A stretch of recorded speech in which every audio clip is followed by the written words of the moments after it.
Please give this video a like and subscribe!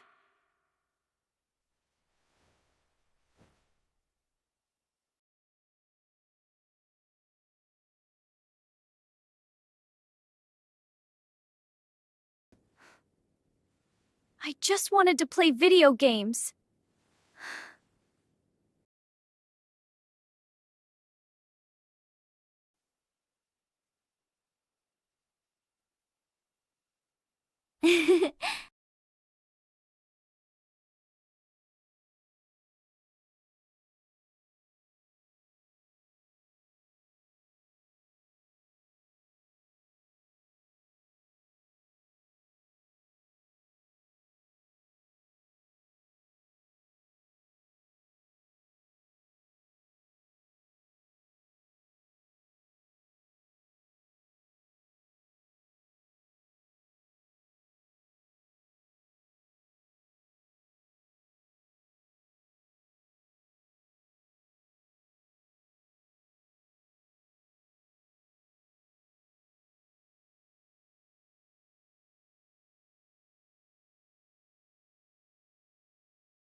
Good afternoon, good morning, good evening, wherever you may be, and welcome to Honey Badger Arcade. My name is Brian. I am here with John, the problematic white guy, and this is the Week in Culture, where we talk about the cultural news of the week and how it is.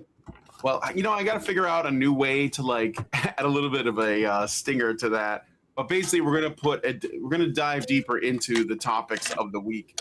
Whereas, and I'm not saying this to shame anybody. I think everyone has something to contribute to the broader conversation, but I try to bring something a little bit different, give you guys a little bit of historical reference, political, cultural, even spiritual references to like sort of help you align, you know, what's happening in the world so that you're a little bit less confused and hopefully better prepared for everything that's going on. You have a better, clearer understanding. All right.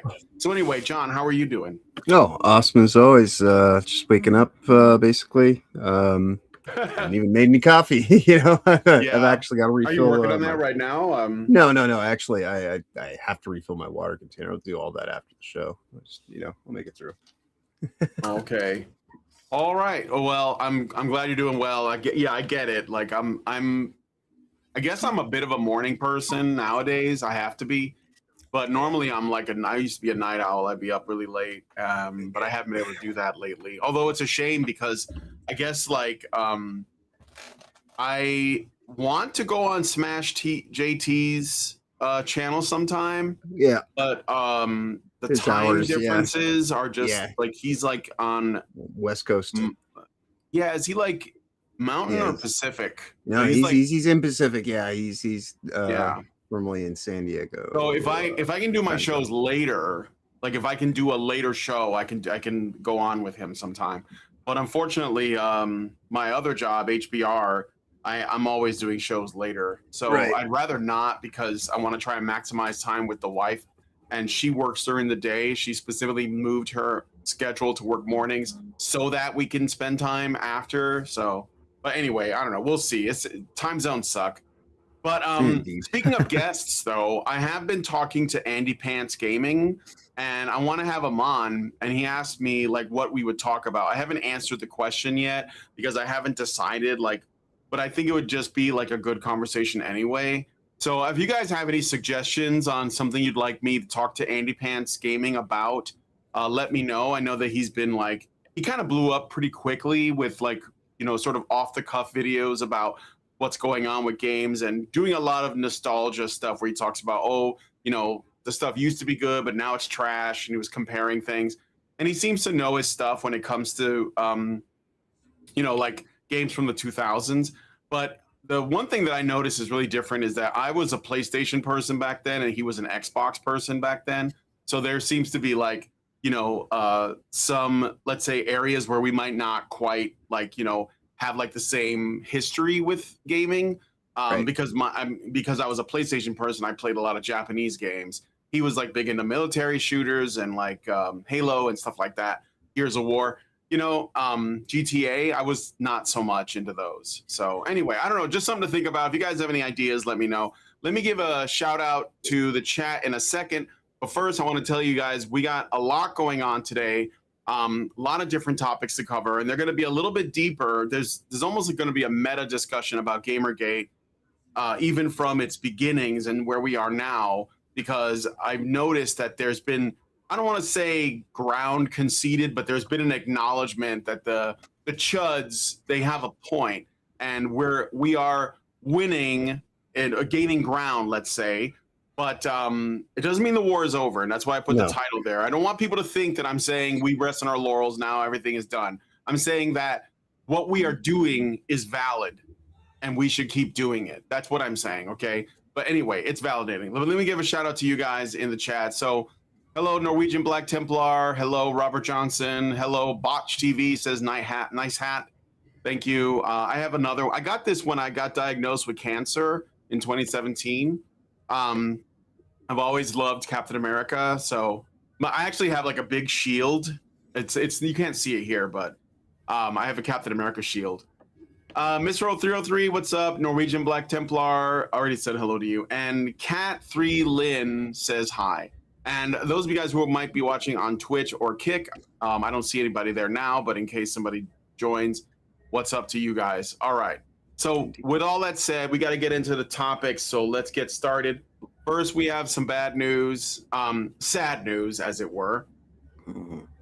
Yoshihisa Kishimoto, pictured here. He is the legendary Japanese game developer and creator of Double Dragon and the Kunio-kun series, which is known in the West as River City Ransom or the River City franchise, passed away on April 2nd at the age of 64. His son, Ryubo, broke the news on social media, sharing a heartfelt message asking fans to keep enjoying his father's games with a smile. He is basically the grandfather of the beat-em-up genre.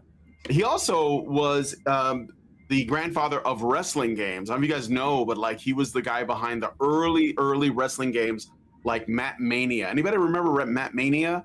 And even the WWE or WWF like arcade games had the same kind of like control scheme and like look. It had the same aesthetic to it. So he's basically considered the grandfather of beat 'em ups. He shaped arcade gaming in the 80s with his hits Renegade, also called Kunio-kun, Double Dragon, and other titles. His work defined side-scrolling fighting games and left a huge mark on retro gaming culture. A private funeral was held shortly after, and tributes have poured in from fans and the industry alike. So, anyway, I said Puyo. What's Puyo? I don't know what you're talking about.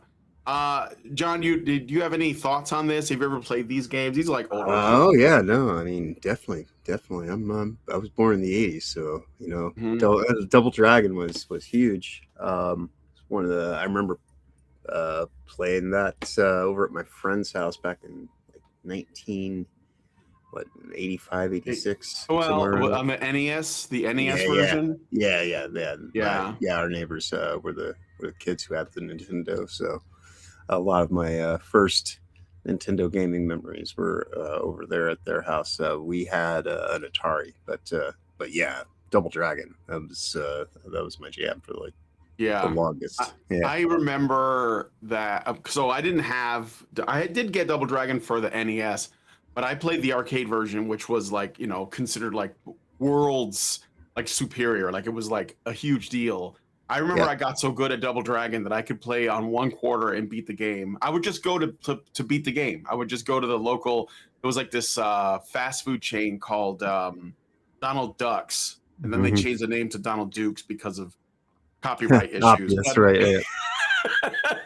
So, but they had a Double Dragon machine in there, and it was great. And again, they made some wrestling games. Mat Mania was another favorite of mine, which was pretty difficult. So yeah, there was this guy. I think that I brought this up because I think if it weren't for him, there wouldn't be beat 'em ups. Like if you didn't, let's say you didn't care for Double Dragon, like as a franchise, right? You know, it's had its ups and downs, right? Like in the arcades and at home. I don't know if they've ever really nailed it the way they did originally. But it's had its ups and downs. And Same thing with River City, the River City Ransom series. But like, if it weren't for this guy, there wouldn't be Final Fight. There wouldn't be Streets of Rage. There might not have even been like fighting games, period. Because I think that the beat 'em ups sort of preceded them. Now there were games like Kung Fu Master, which came out. I think it came out before Double Dragon, but that one was. I guess it could have gone that way, but I don't think that one was nearly as deep as Double Dragon. Double Dragon has special attacks and everything. So when you think about that, like there would be no Streets of Rage. There'd be no, like a lot of the games that are coming out now that are sort of like inspired by that, like Scott Pilgrim, versus the World. Those all basically were birthed from games like Double Dragon and Renegade or Kunio-kun. So I don't know, just like a big deal. So all right, let me see what do you guys think? Did you guys know about this? And do you have any particular, like, are you more of a Double Dragon person or more of a Kunio-kun person? Did you like River City Girls? That one is based in the same universe as Kunio-kun. I think the Double Dragon characters also live in the same universe. So yeah, it's just a really, rich sort of lore or mythology that he made, and I think it's pretty cool. So let me see what you guys are saying in the chat. That was just a little quick story. Rest in peace, Ishimoto-san, and for the memories. Yeah, and thank you for shaping like my gaming childhood, basically. So, all right, let's see what you guys are saying in the chat. Norwegian Black Templar says Gamergate Stronk. Misro 303 says everybody fights, nobody quits. Yes.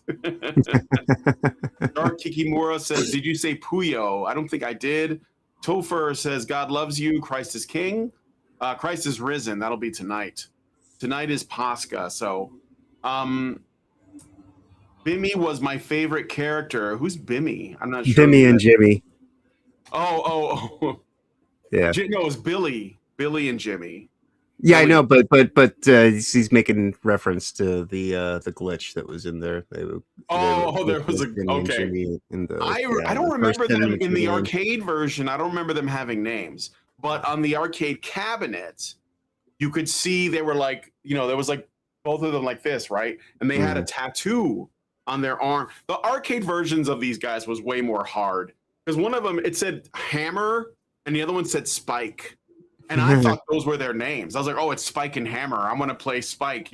Those are cooler than Billy and Jimmy, don't you think? I mean, I'm sorry. That's the way I remember them. I remember them from the arcade version where their names were Spike and Hammer. Yeah, on Nintendo, there was they kind of like, I think that they softened it a lot. It was, there was a glitch in the first 10 minutes of the game.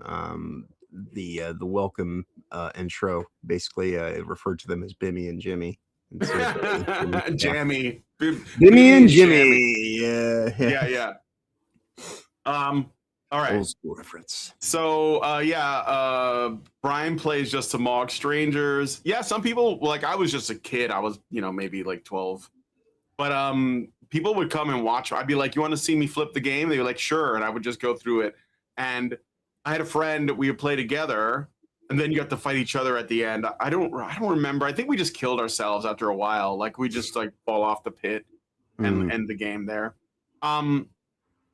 Gabriel says Julio Hoon is his Hispanic counterpart of Kunio-kun. Then he says Kung Fu Master Spartan X was the first side-scrolling beat 'em up. Kunio-kun was the first belt-scrolling brawler. Yeah, that one was hard too. Because it had this, the buttons were directional. So you had an attack right and attack left instead of Double Dragon, which had punch and kick and jump. That one had attack right, attack left, and jump, I believe. And but it was also like not like stages. It was more like arenas. So you get like an arena, and the first level was like in the subway, and then like the Kunio-kun's rival be the first boss. And the second level there were motorcycles.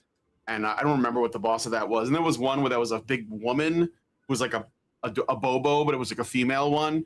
She was like the third boss, maybe. I can't remember. And it was all women with whips and chains. You couldn't make that game today. Yep. Master Goa says, I love Double Dragon, but also River City Girls. Yeah, I played a lot of River City Girls with the wife.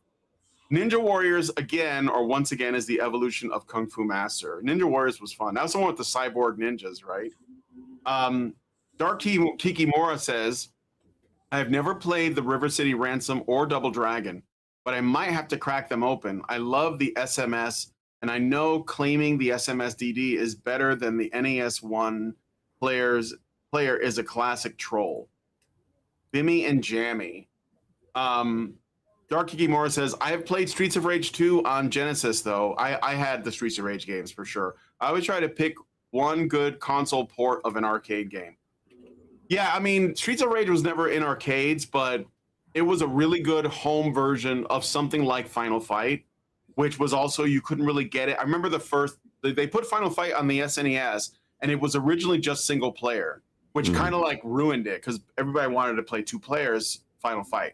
And then like they made a Final Fight 2, and that one actually had 2 players, but I guess they pushed the Super NES tech to its limits to give us Final Fight 2 and maybe Final Fight 3. And that was Final Fight 2 is the first game that Maki appears in, by the way.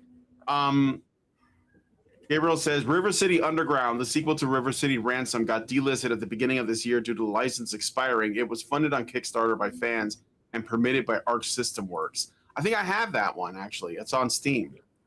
I hated the controls for Double Dragon 2. Oh, Double Dragon 2. Yeah, that was another, the arcade version of that also had the left-right attack. That's why. I prefer punch and kick. I don't know why they did it that way. But anyway, I was going to say one more thing about these games before I moved on, but I can't remember it now. But yeah, like they were basically the grandfather of the beat 'em up. And they even made like a Guilty Gear. You mentioned Arc System Works. Guilty Gear had a beat 'em up as well. It was on the PSP, I think. But yeah, anyway. So, I remember now. There was a game. Anybody remember the name of this? Okay, there was a beat 'em up. Speaking of beat 'em ups, that was on the Super NES. That was 2 players. That came out before Final Fight 2, and I think that it's actually being like, I don't want to say remade, but they're like adding to that franchise. I can't remember the name of it. I think it might have been called, Beatdown Street or something like that.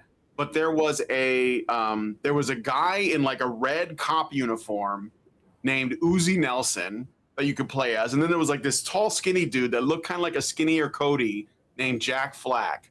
Do you guys remember this game? I swear to God, those were their names. And you can do infinite throws. Like you can grab a guy and body slam him over and over. Infinite. And it was hilarious. We used to play the shit out of it for fun. But I know one of you guys knows the game I'm talking about. I just can't remember what it was called. But I do remember that game. It was quite funny. Anyway, so we're gonna move on to the next story, but let us know what you guys think about this one in the comments. So I got a breaking story, kind of. I'm not going to watch the video, but I'm going to share the link. I did watch this video. So this is from Ace 1918, and he's reacting to an article where it's like a Norwegian or Swedish website. So this is translated from that moon language. And it's entitled Epstein, Culture War, and the Eternal Gamergate. Yes, this is real. I just want to. This is the way that journalists are coping right now. Okay, yeah, it's Norwegian. Okay, to my great shame. So let me summarize what the article is claiming, and I'm just saying this is essentially another smear campaign by journalists against Gamergate. They're attacking specific people, but they're trying to use this to tarnish everybody. So. This was a document Jeffrey Epstein's connections to the culture war and Gamergate are detailed in recently released documents showing that he had interactions with figures like Steve Bannon, Peter Thiel, and 4chan founder Christopher Moot Poole. Emails from 2011 through 2017 reveal Epstein's interest in online manipulation, politics, and gaming culture, including attempts to meet Poole around the time Poll was relaunched as a containment board that later became a hub for right-wing content. Epstein maintained ties to gaming platforms and figures with a banned Xbox Live account, supposedly, a World of Warcraft profile, and communications with former Activision CEO Bobby Kotick about gamifying education and microtransactions. This part I believe. Mm-hmm. He also exchanged messages with Bannon about using cryptocurrency to fund a populist nationalist coalition, supposedly, to counter movements like #MeToo, while sharing 4chan links involving Five Nights at Freddy's porn with his girlfriend in 2017. Not surprised by that.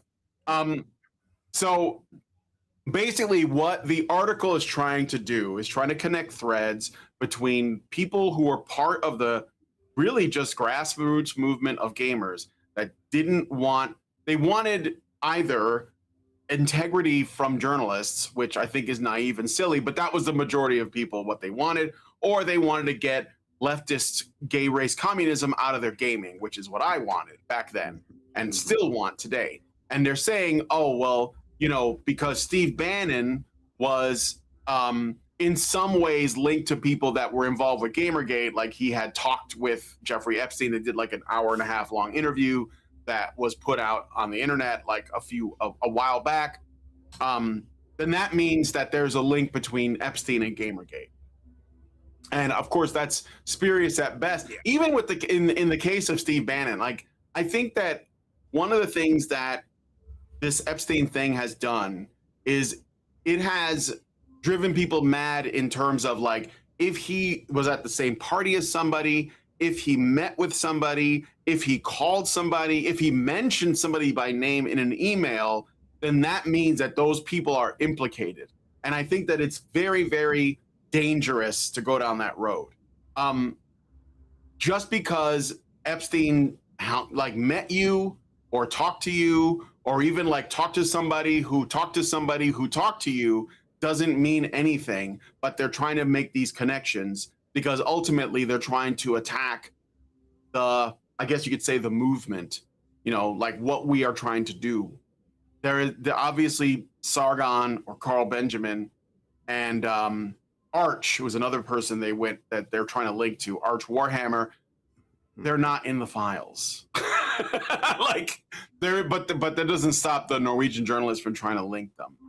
Right. So let me see what you guys are saying. John, do you have any thoughts on this? Did you know about this? This just like came out. This is from I can't say that I heard about this aspect of it, but I definitely have read and seen stuff about people going into the relationships that he had with Bobby Kotick, the push towards making loot boxes and things like that. So I guess there's aspects of it that I've heard about, but this specific article, no, this is new to me. Yeah, I don't know. The Jeffrey's pedophile and adventure saga here coming to light has definitely made things kind of interesting. I don't know, like if nothing else, it has at least kind of made it easier for me to kind of approach people under the idea of like, don't really try to put me into any kind of political group, because I only believe there is one political group at this point in time, and that is corruption. And it takes shape and manifests in various ways through either party itself, but they both just represent corruption for the most part at this point in time. So I don't trust. I don't trust. Opposing corruption be the other group then? Well, what I'm saying is there's only one group, and the way that they kind of present themselves is attuned to keeping everybody just in that system that supports the corruption. Is kind of my thoughts on it at this point in time. So it's like there are more than enough corrupt people on either end of the political spectrum that I'm more than ever just kind of like, I'm just a guy named John. I'm an American. you know, and I just want to, like, you know, be able to have some semblance of individual liberties and, you know, an actual life that I can pursue in my own local interests, and kind of like some of that larger political stuff is just kind of static. That I it's there, and I just try to focus on what's actually going on in my own situation, because a lot of that stuff just kind of seems like it's just, you know, it's shit, and but there's not much that's really seemingly being done about it one way or the other. But at least if we as individuals can actually start to understand that no matter what it is that you believe at this point in time, there's a good, you know, like, all of us we were born into a world of lies, effectively. You know, this is the the earth is the principality of darkness, is, I guess, in some ways the easiest way to say it is that this is a very satanic world. There's a lot of people that are caught up in very satanic kind of systems, whether they're, you know, conscious to that or not, or they're just kind of going along with things that have been infiltrated and corrupted over time. Living in 2026, like, it is quite the adventure of encountering people that you know, they are so convinced, you know, like, there seems to be uh a lot of people these days that are coming from a point of certainty, but not necessarily accuracy, based on various pre-existing bias factors that are in some ways just kind of being used as the way to keep us all focused on each other, rather than the crazy bullshit that we've learned about here in you know, recent years, that's become, you know, I guess something that we can at least talk about without immediately being oh, that guy's just a crazy conspiracy theorist, you know. So I don't know, it's interesting times, to say the least. I think that you know, hopefully we'll learn more about all this as time moves forward, and maybe, you know, it would be really great if we could actually see some aspects of accountable justice actually come to light. But I think that we're kind of just being put through the humiliation ritual, you know, by another degree of, not only will you not, you know, do anything about it, but you're going to forget about it as something that's even worth being concerned about. It's kind of like a demoralization play, that, you know, the way that it's being handled. But I don't know. I've certainly, you know, my viewpoint on this administration, you know, while I still think it was in some ways better than the alternative, we still ended up with a lot of the same kind of bullshit that's, you know, at play, just as part of the aspects of, I guess, the deep state or the super government or whatever you would call it. But these people that, you know, act as though they're beyond accountability, and they can do just about anything. And the only way that you can be a part of that, you know, like, we don't live in a world with actual legitimate leadership. We just live in a world that has people, you know, parasites that occupy positions of power. And they seem to be the people that gravitate towards that, regardless what their political labeling is, which is, you know, unfortunate. But that seems to be kind of like who power kind of enchants. And unfortunately, it seems like, to be a part of that these days, you have to be in on the corruption, because they're not going to let you in. Because you know, like, if you're not as corrupt as me, there's every chance that you could, you know, blackmail me. So instead, just to make sure that they're all on the same terms, they all have to be able to be blackmailed. So they're all in on this weird, crazy shit, and they just have to decide whether they're more concerned about you know, a life of mortal comfort, or if you're more concerned about, like, you know, a reward of actually being able to have an eternal soul. But I don't know, like, what you could decipher from all that. But needless to say, like, I find that we're living in some very strange times, where you have to really kind of not be rushed to just try to make it comfortable, you know, and try to find a way to frame it. Well, okay, I gotta get in here really quick. Yeah. I wasn't saying, but this isn't about the current administration at all. Right. No, Like, no. I'm just saying you're talking about something that isn't. I don't think it's at all related to. I mean, I get that you have your thoughts on that, and that's fine. But like, what we're talking about is a journalist lying about people involved with Gamergate because there's no evidence of it. So that means you're just pulling shit out of your ass. I'm not talking about you, John. I'm talking about the person who wrote the article in order to discredit Gamergate. So like the stuff with what I said already about Steve Bannon, I think it's important that people understand this, that just because there could be an association drawn to someone who is accused of some wrongdoing does not implicate the people connected to that person. It's a crucial thing that we can't allow, because that is how you destroy people by that. That's what the Me Too movement was. It was a vehicle used to destroy the lives of men, and it was men that it destroyed, so that women could take their jobs, or that other people could, or whatever it was. It was to destroy their name, their reputation, maybe even throw them in jail on nothing more than an accusation. And this guy is trying to do that, this journalist, this Norwegian guy, to not just Carl and Arch, but to everyone involved with that, right? And so my point is that, like, even if you say, just as an aside, even if you say, well, look, here's what, what I believe, that you are taking a side. There is a side. There is the side of right. There is the side of good. There's a side against lies and corruption. So that is a side, and it's okay to say that that's the side you're on, because that's the side I'm on. So it is the same. There are sides. There is no avoiding that. You're just on the good side, and that doesn't look like. Yes, it doesn't look like a political party. It doesn't look like a wing. It's just taking a side on the side of what is right. At least trying your best to find that based on what is true. Oh, I know. You can confirm, right? What you can. What you and can. Yeah, go ahead. Well, that's why I was saying these are perspectives of certainty rather than accuracy. Yeah.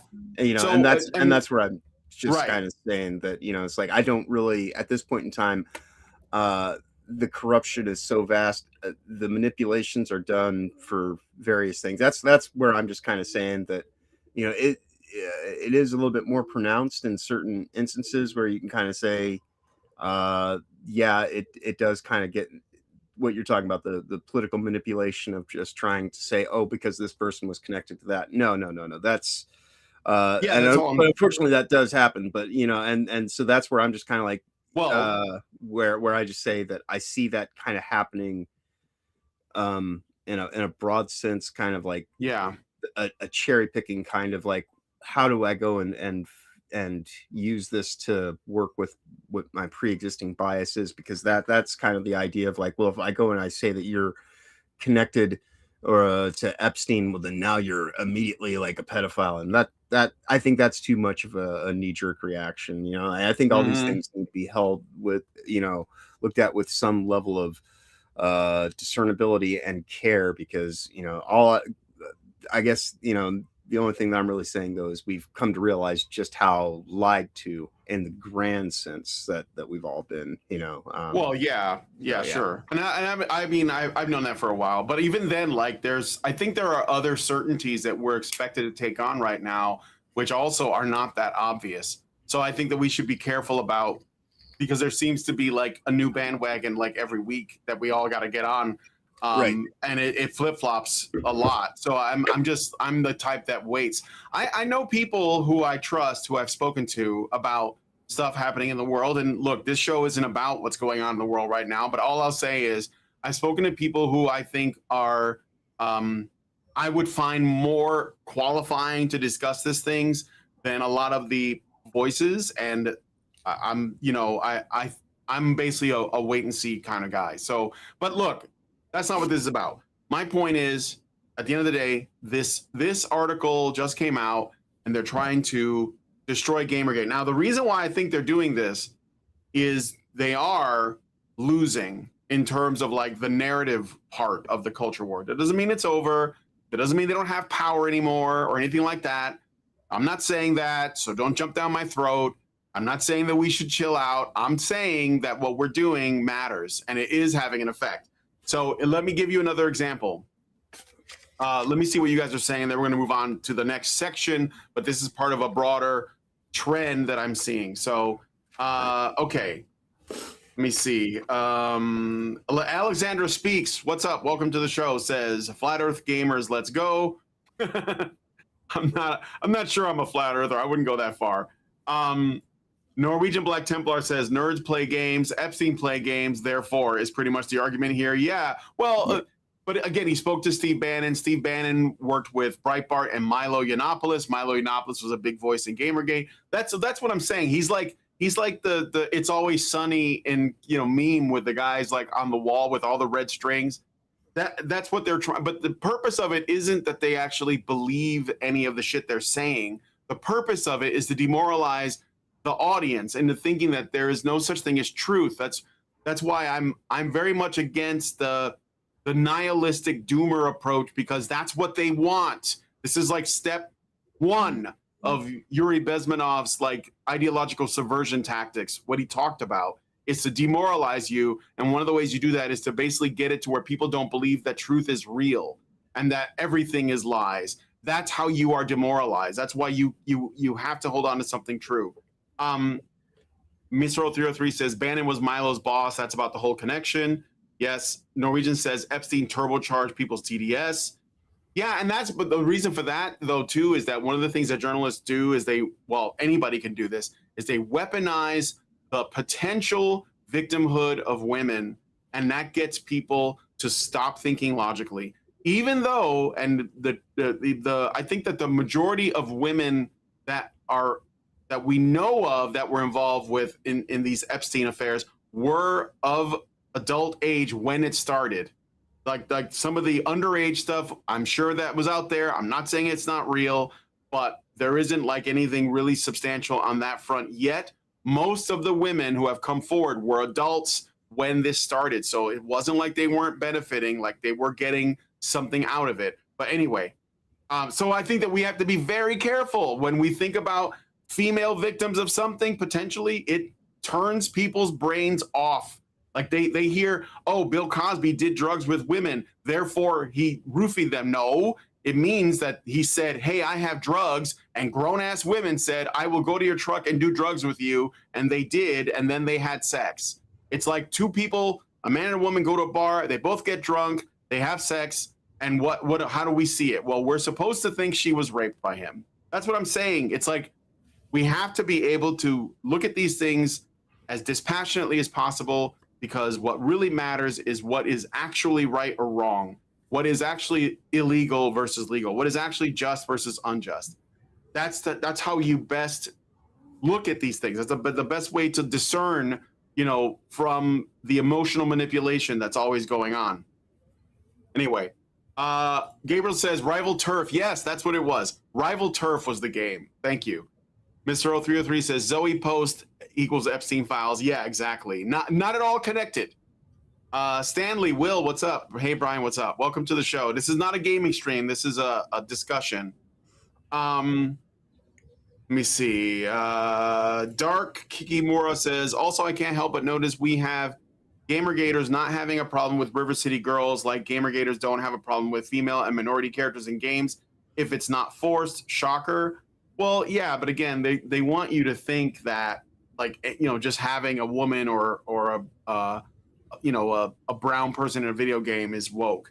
I mean, a lot of times it is, because there's this, I don't know, like, it comes from this place of like, oh, we're doing these people a favor, but in many cases it's just not. It's just organic. Norwegian says this is the time to entrench, not celebrate. Yes. Mr. 0303 says journals will still being butthurt about GG is proof that it matters. Yeah, that's true. All right. So thank you for the commentary. Now, I want to show something else. This was actually really fascinating. So I saw this a while ago. You guys are anime fans, right? Of course you are, you weebs. So I'm not going to play the video, but I want to show it to you. So this channel called Christian Hyens made their very first video, and it's about an anime called Frieren. Frieren, okay? John, have you heard of Frieren? Yeah. Have you ever seen it?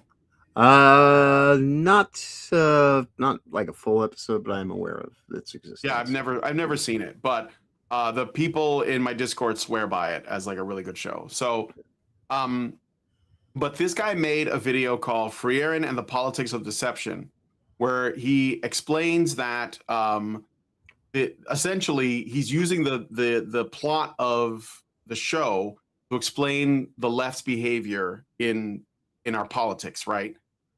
Which is essentially, it's the same as the way that atheists invoke, you know, like scripture in order to manipulate Christians, because they don't actually care about these things. They just know that we do care about these things. So in this video, which is, again, I would say you should watch it, and I will. I think there's a link to it in our Discord already. In this video, he explains that in the setting of this show, there are demons, but the demons look like humans, except they have horns. They have little horns, and they're very good at, you know, essentially exploiting humanity to get their way. So they pretend to, you know, agree with you and be like you, and they use words to manipulate people so that they can get close enough to them and eat them, because that's what they do, is they eat humans. And he was basically saying that, you know, this is like how leftists use the Constitution. So they believe in the Constitution when it benefits them, but they think it's an outdated living document when it does not. And it's all about how do they, you know, manipulate that. And what the reason why, so like this is a guy's just made his channel. He's got only about 8,000 subscribers, and but the video has gotten 62,000 views, or almost 62,000, and it's growing. And the reason why I think this is interesting is because this guy is using a cultural piece of entertainment media, which is this anime, to make a point about reality. And he makes the argument that it's an inherently right-wing show, because of like the way that it, you know, because of the story it tells. Now, again, I haven't seen it, so, you know, I hear it's good from people, and not just because of its politics, just because it's a good show, just because it's well done, well animated, and all of that. And there's memes of the character everywhere. But what I thought was really fascinating was there was this political commentator guy named Nick Freitas, who's very big channel, like 2 million subs or something, like huge commentary channel. And he made a video where he watched this and he commented on it, and he asked people to share it around. And Nick Freitas is like a, you know, he's like an old, like, military vet guy. I think he was a former politician or something. I'm not subscribed to him, but I saw that he shared it everywhere in his socials, and he recognized the cultural importance. So my point in sharing this has nothing to do with whether or not you agree with the politics of the person who made the video, whether you agree with the politics of the show, whether you agree with Nick Freitas, who ended up sharing it around, but rather to show that this is what I mean when I say the culture has an effect on the world, like in the broader sense, you know, that, I mean, Andrew Breitbart used to say politics is downstream from culture. So like, this is just sort of like evidence of that, I guess you could say. But I do think that it's about like, when you have like a really effective way, and look, Japan is not involved with American politics that much. I mean, they love America. Like, I don't think that's obvious. I don't know if you guys saw the sort of like the love-in that the Japan was having on X with the US, and you know, the US with Japan in kind. But I think that it's because fundamentally the values that are, this is what it comes down to. It's the values, right? So the values that are being shared in this video about this anime are being shared in turn by people who are, you know, would otherwise never talk about this stuff. And I think that that's, again, it's showing that this is where the strength is at. This is like the hidden power of the culture, which, by the way, the wokies recognize, which is why they're always trying to take control of it or destroy it. So I would just say I highly recommend you guys check out this video if you can, and maybe look at Nick Freitas's response to it, although that's a bit longer. So let me look at some of your comments. I don't know. I mean, John, I would just say that if you haven't, I've never watched the anime, but I might check it out. I just haven't had time. to watch anything lately. So Yeah. are you okay? Oh yeah. Just drinking some water. Okay. Let me see what you guys are saying in the chat. Let me see here. Is this okay? So nothing in the YouTubes yet. So Miss Row 303 says that video was great. Free Airing is a great show. Norwegian says, I think I've seen this video. Miss Row 303 says Free Airing addresses the demon question rather well. Using culture to prove a point is essential. It's modern myths. Yes. And unlike Byron and Claire, we base our observations on reality as well, not just popular media. Right. Yeah. Well, yeah, that's the thing too. That's a good point, Norwegian, you bring up. Sometimes you get media that tries to construct a reality like that isn't real, and that's why that they don't like land. Like, I guess I haven't watched it, but I guess like Star Trek. What have you been doing on other shows that's kind of like where you're like looking at, like, I don't know, woke media? Like, you looking at? Well, I mean, there was like the Leering Center, as people were calling it, Starfleet Academy, Starfleet Leering Center. Yeah. Have you been talking like on other people's channels? I know you've been on other people's channels. Have you talked about any other, like, trash? Like, well, you know what I'm saying? Like, oh yeah, like Starfleet Academy. Like the other streams that I'm a part of, we still do pop culture stuff, but it's more kind of casual. Like over on Will's, we only do one day of pop culture a week now. Really, we do review shows on Sundays, and then we do Wanker of the Week on Thursdays, which is talking about all the lol cows basically, and other people that have done stuff that's just incredibly, like, insane and heinous on Thursdays. And then on Toasties, we talk about stuff like that, like kind of off the cuff. It happens. So I think that if there's a place that I do that with frequency, it's probably on Will's on Tuesdays more often than not. But I think outside of Star Trek, the most recent things that we've been talking about has just been the success of Crimson Desert and the denial of all that and whatnot. I'm sure there's plenty of. Yeah, let me put it this way. What Norwegian's talking about that he mentioned, and I was going to bring this up, and I'm glad he did, is that when the reason why I think woke shows don't work is because they often present a version of reality. Okay, obviously the shows are about fictional places, but a good one still has reality in its DNA. Like it's something believable. Like it's something that makes sense, right? Like in some way, it's logical in at least in terms of what it's trying to say. So like, Lord of the Rings is obviously not a real world that we can go to, but the way the characters behave and the way that things work out is believable. Like the characters feel human, even if they're hobbits. And so like that's why it works. Like and if we don't even have to do something like that's as fantastic as that. I could talk about, like, I don't know, what's a movie that you really like? Like did you ever see Seven?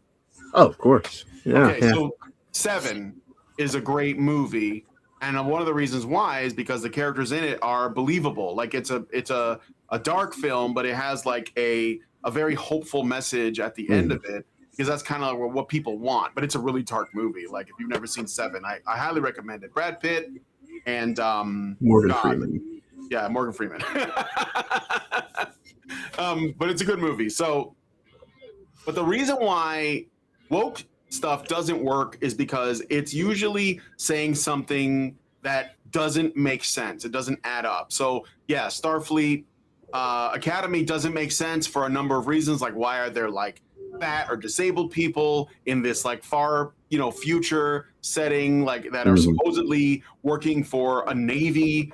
Like, why does that exist, right? Like it doesn't add up for those reasons. Or they'll have like cartoonish versions of people they don't like you mentioned Brittany Claire. She often references Mad Men, the show, And in Mad Men, it's always like, you know, guys slapping secretaries on the ass and stuff like that. That just didn't happen. Like it doesn't feel true, right? In terms of like, did people really act this way? You know, I joked about how there's this guy, he's making a Resident Evil movie. There's like coming out.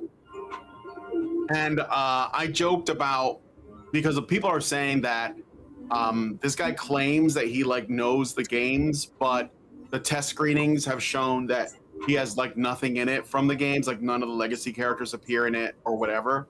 I don't know if that means it's not going to be good. He was the director who made Weapons, which I heard was a decent movie, but I've never seen it. And I jokingly said he's going to have like Albert Wesker like show up in the movie and he's going to slowly put on a red hat and sheathe his sword. I know he doesn't have a sword, but that's why I'm saying that. And say, I'm going to make Raccoon City great again. And then like jump on a helicopter, because like this is what I mean. Like they're not connecting to not just like the truth of the world, but humanity itself. So, like, and then when they put that out there, it's sort of like it's like saying something that is a lie about reality. And then other people like Byron and Claire will come out and they will comment on that as though it is reality. And that's part of the demoralization process, because it's about like making it to where the truth is impossible to like grab, right? They're trying to make it impossible, and it demoralizes people because then they don't know what is real. Right. So.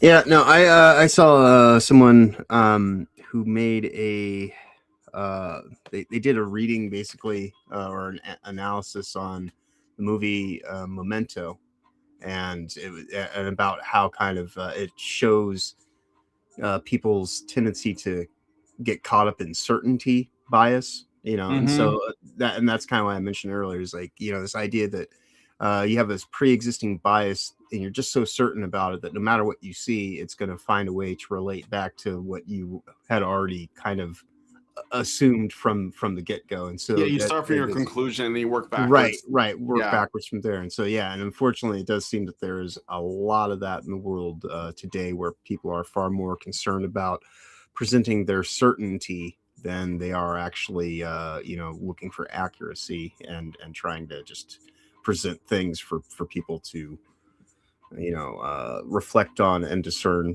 from themselves. They have a more pointed kind of initiative of trying to wrangle people in using, you know, different kinds of euphemistic hooks to try to, like, you know, like, oh, well, you don't want to be one of the bad people now, do you? Like, yeah, it's the already muddied waters are getting even murkier, unfortunately, it seems. I guess is no, I mean, I think that's always going to be that way, but like the antidote to that is to just like be humble. You just be like, look, I don't have all the answers, I don't know. And that goes for like what you're being told, like to like this or to hate this or whatever. If you don't know, just say you don't know. And, you know, like, I think you have to stay humble and be willing to be okay with that. The reason why I think it's so easy for us to get caught up in lies, because everyone wants to be right. And they have like so much of their pride invested in what they want to believe. Yeah. And so you just got to let that part of you die. Right. And I talk about that all the time, about the difference between being led by inherent principles and values that are based on your own internal agency, rather than having like virtue and pride that are generally these external forces that kind of work their way into that thought process and can kind of hijack it from time to time. So yeah, unfortunately, the pride and the virtue signaling is definitely it is a method, but I don't think that it's actually more valuable than legitimate principles and values in terms of ways to try to decipher the world. But it is. They hated him because he told them the truth. Exactly. All right, so let's see what you guys are saying. We're going to move on to the main story, which is the thumbnail story, which is related to everything that we've talked about already. So Let's see. Robert Johnson says a sign of good mental health is seeing fiction as stranger than truth. Yes, but also potentially truer. Well, I can tend to say believe there's something. more honesty in fiction than there is truth in the news myself at Yeah. this point in reality. So yeah. All right, so we got this article I want to talk about, and this is from a website called Aftermath, and they talk. I guess I don't know if it's woke, but it probably is. Oh They yeah, have this Luke. interview Yeah, I did. here. I did a little bit of research into all the various aspects of this. Luke Plunkett, obviously the guy who's having the interview. He is a former Kotaku employee, and that I was immediately like when I saw his name, I was like, oh, okay. Yeah, Let's take obviously. a look at it. Yeah. So yeah, it's very much woke. Yeah.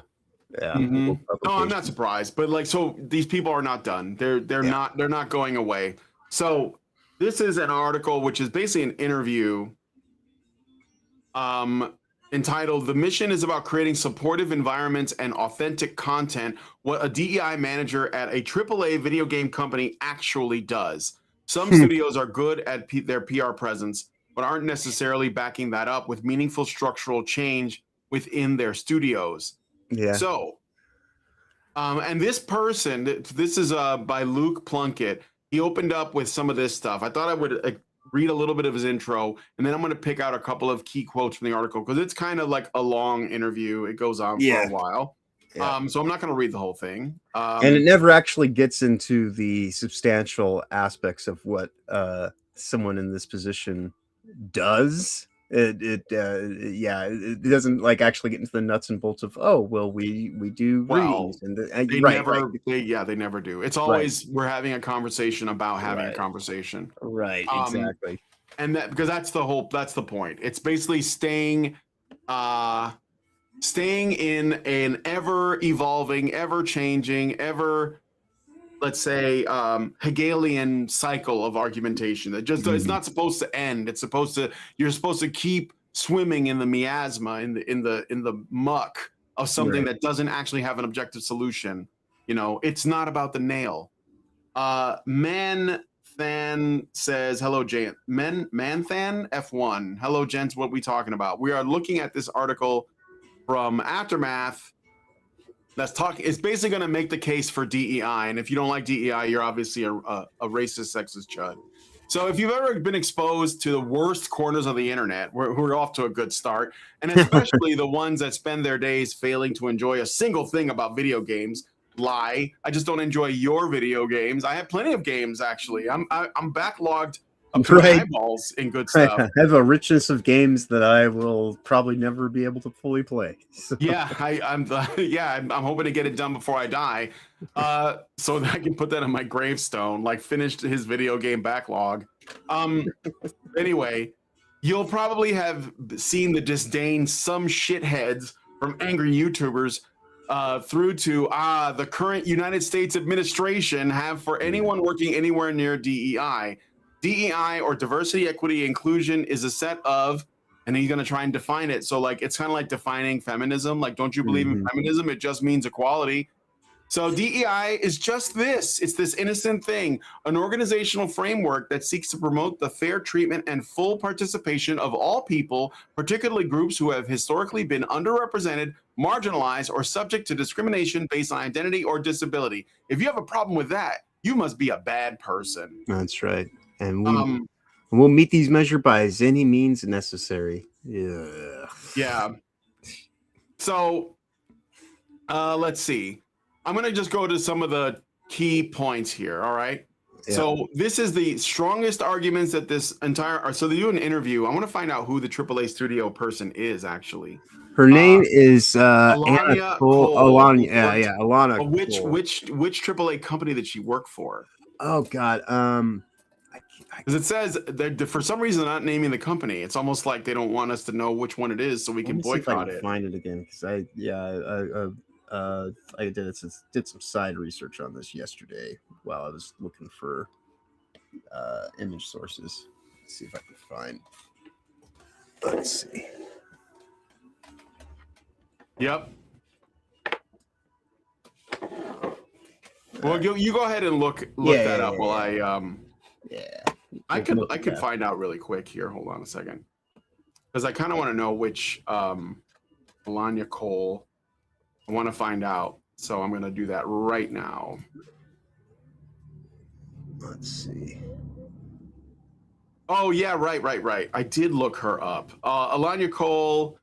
This is a website. Let's see. Alanya Cole has worked in the games industry for over a decade. She teaches over a decade. That's interesting timing. Mm-hmm. Right around me too, eh? I wonder how you got that job. Hi, I'm Alanya, she, her, and I spend most of my time making crafts, hanging out with my dog, and trying to make games industry a more inclusive place. God, I'm dying already. So she's worked in the games industry for over a decade. She teaches at multiple institutions as a game production and design lecturer, while also working as the creative director of an independent studio, co-director of a consulting firm, a published author. She was previously the diversity, equity, and inclusion manager at Sledgehammer Games, where she ran diversity initiatives supporting authentic game content in the Call of Duty franchise. Call of Duty. I mean, look, I don't play that anymore. I think I played like up to World at War, which is like from a while ago. Then I stopped. So she worked at Call of Duty, guys. Activision, right? Yep. So yeah, not surprised, but there you go. That's who we're dealing with here. So she has experience as both a AAA and indie games producer, was the founding director of a not-for-profit, which means for profit, and has worked as an educator, games journalist, and published author. Her work has had a particular focus on LGBTQ+, invisible disabilities, and neurodivergence. You got to update your acronym, lady. We're not doing LGBTQ anymore. Haven't you heard? We're doing LGBTQQ+ now. That's what we're doing. You gotta get with the times, lady. You look like a bigot. She has written several books, book chapters, and a journal, articles on a range of subjects, including short stories, textbooks, and a memoir. Alanya holds a doctorate in creative arts and has spoken at conferences and events globally, including a United Nations Summit on Gender-Based Violence in 2021 and a keynote talk at Games Connect Asia Pacific in 2022. As well as being a passionate champion for advocacy and change, Alanya loves good trees, has too many hobbies to count, and is a connoisseur of hot chips. Oh, I hate these bios. When they put, like little things in there, it's so cringe. She's also the managing director of Queerly Represents Me, a not-for-profit research organization group. That examines representations for queerness in games. So that game consulting is probably about that, I would imagine. Yeah. All right. So here's some of the things that they're so this article, let me go back to the article. The article is trying to essentially make the case that we should be we should be pushing harder on DEI stuff. Okay, like we haven't DEI'd hard enough. And what do they mean by that? Well, what they mean is that one of the quotes, and this is probably the main quote that I want to like look at from the article itself, is that first of all, they got to reframe DEI as a way to create innovative and authentic game content meaningfully impacted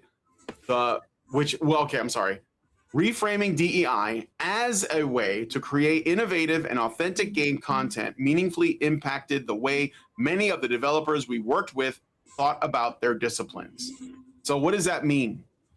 They basically used DEI as an ideological weapon against developers to get them to change their content. How well has that worked out for Call of Duty, by the way? I mean, she doesn't work in that department anymore. Right. She's a former DEI person, you know. And of course, they're angry because they think that the current administration was responsible for that. And you could say in a way, but not really, because the government can only do that within itself. It can't do that to like companies. So what probably happened was Activision saw the writing on the wall, and they were like, "Oh, this isn't actually selling. We're gonna get rid of it." And she got fired. Or they got somebody who sold a better, let's say, a better version of the same shit. You know, for all I know. I don't know. Version of bullshit. Activision products, but yeah. What was that?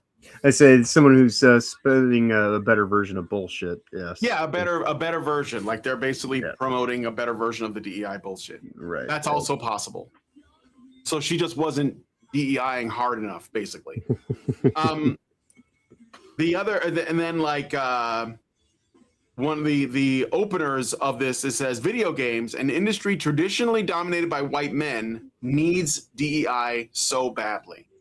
So they're still doing this. Yeah. Okay? And obviously, one of the things that I thought was really interesting, and this is actually, I mean, this has always been the goal, so I'm not surprised by this. I made a video about it. It's like the 5, I think it's called the 5 steps of woke entryism. So one of the quotes in the article reads as follows. It says, diversity, equity, and inclusion works best when it's holistically integrated into the structure of organizations. You guys know what that means? Means that from the moment you speak to a hiring manager to the point in time to where you're actually working within it, everyone is ideologically captured, and like whether or not they ask you specific things, you know, are you going to fit into this environment? And so yeah, it's all about just, because it doesn't have to be a large grand conspiracy, as long as you just get people who already believe the same things that you do, then you can easily get through the day without having to encounter things like challenges, you know, like, so they've tried to make the whole thing about everybody here believes the exact same bullshit. So like, we're all like, it's reading from the same hymn book, basically, of, you know, no matter what, they all speak the same language. And so they're, you know, it's baked into the system, basically. So there's, if you uphold those virtues and you know, the pride that they have for the work that they're doing, then you're 100%, you know, good to go. But if you falter in any of that, well, then clearly you're a chud, and you need to be you know, ended. So yes, so basically, holistically means they're not talking about optional training or a committee on the side. They're saying DEI has to be baked into everything. Hiring, promotion, story decisions, character design, marketing, performance reviews, and who gets the final say on creative choices. Yeah, reviews have to be DEI infused as well. No part of the company escapes it. In practice, what that means is job postings and interviews will explicitly favor certain identity checkboxes over skills or experience. Creative leads get vetoed or overridden if their ideas don't check enough diversity boxes. Success metrics shift from does the game resonate and sell to does it meet representation targets, or rather, does it have cultural impact? I'm going to go back to comic books for a second, because this was something that was starting there. Do you remember comic books, when comic books went to shit, okay? This was a way back when like the Muslim Ms. Marvel was introduced around that time. They tried to make that character happen multiple times and nobody bought it. And the creator and the character designer and the writer and the lead person behind that, Sana Amanat, who is, by the way, very good friends with the Obamas, just a coincidence. She said that the sales are not important. What matters is the cultural impact. She didn't care that whether there was profits or not. And you might say, well, how could Marvel, like, you know, put up with that? Well, they didn't have a choice, really, because they lost their really good editors when Stan Lee retired and some of the other guys that were involved. But also, and this is not just Marvel, this is like all of the combo companies, it doesn't matter. They have all been consumed, they've all been captured. But what they're doing is they're saying, well, look, no one's going to buy our books, but it doesn't matter because we didn't make comic books to be sold. We made them so they can become publicly accessible. So they put them in libraries, and libraries are publicly funded, i.e. taxpayer funded. So they don't have to sell you the books. They can just put them in your libraries. They can put them in school libraries. They can have the kids read them for free. And why wouldn't they? You know, so like the point of it is to make it accessible, because they don't need to, they've gotten around the obstacle of having to make a product that you want, and they've just given it to you, to your kids for free, or the children. And that's what I think they're going to do that with video games too. So like we all have a problem with microtransactions and all that, and I get all that stuff, okay, season passes, etc.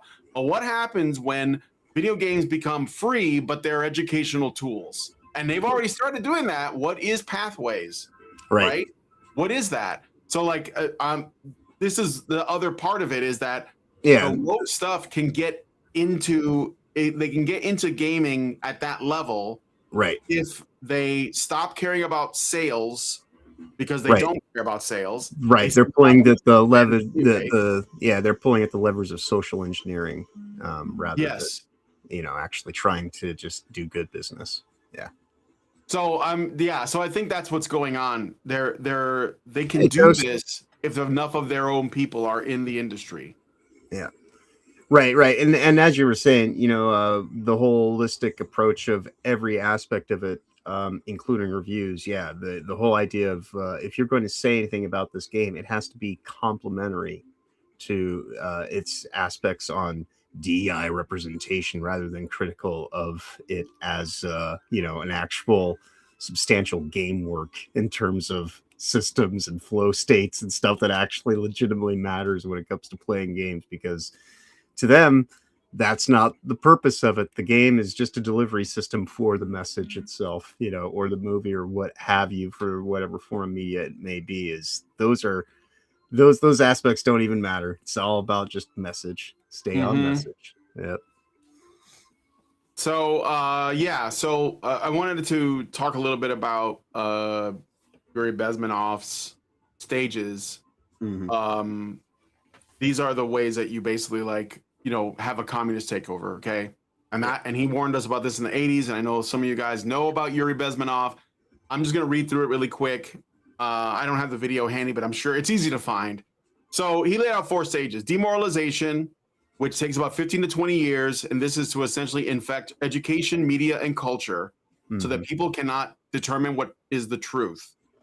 Destabilization, which is hitting the economy, defense, and social fabric, which is, I think, currently also going on right now. We're getting to the early stages of that.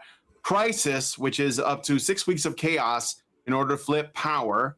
And then normalization. The new order gets accepted as just how things are. So what they're pushing in this article with the holistically integrated DEI that touches every hiring decision, creative choice, and metric sits squarely in the demoralization phase. It's a long game brainwashing phase where you redefine what merit is, what quality is, and what truth itself is, so the next generation grows up thinking quotas and identity checkboxes are just normal business.